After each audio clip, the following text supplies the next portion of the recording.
sa lahat ng mga nagbabalak mag-abroad. Hindi to sa pagde-discourage sa inyo. Gusto ko lang i-share sa inyo kung ano talaga ang tunay na buhay dito sa ibang bansa.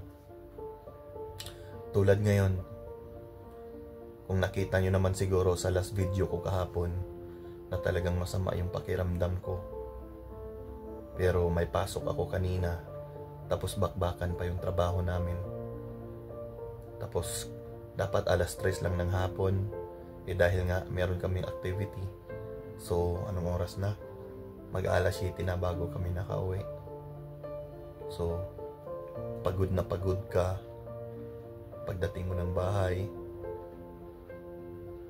Wala ka pang makausap, wala ka pang makain.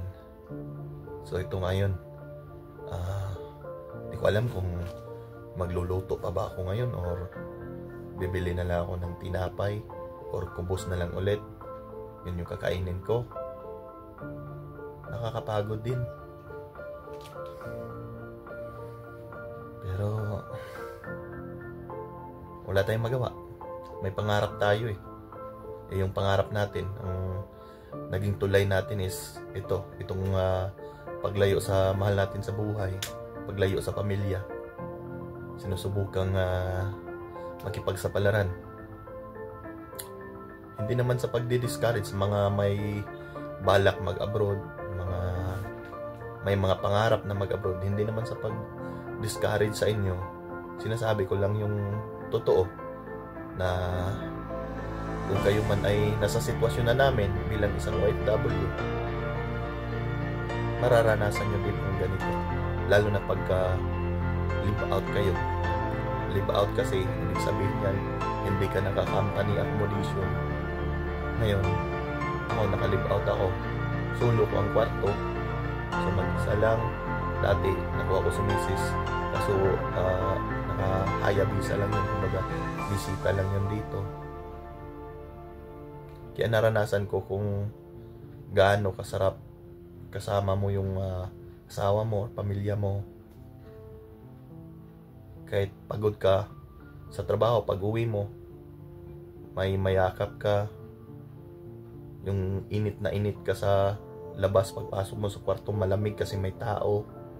Tapos maamoy mo yung amoy ng asawa mo.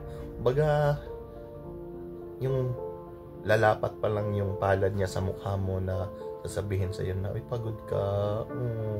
Yun nakakawalang din yun, nakakawalang baga nakapagbawas din ng pagod yun. Kaya sa mga may balak mag-abroad, good luck na lang sa inyo. At saka lakas at tibay lang ng loob. Tsaka pananalig sa taas. Yun lang. Wala tayong magawa. Kung pare-pareho tayong anak sa liking kawayan, ito talaga yung way natin para subukang makipagsapalaran. Yung pagpangibang bansa, ang paglayo sa pamilya. Hindi naman sinasabi na ito lang talaga ang paraan. But para sa akin kasi, andito na ako Parang ito na yung nagiging landas ko. Yun ko lang, hopefully in the future, may ibigay na ibang opportunity si God na kahit nasa malayo man or nasa Pinas man, at least kasama ko yung pamilya. Yun lang. Kasi pagod na ako.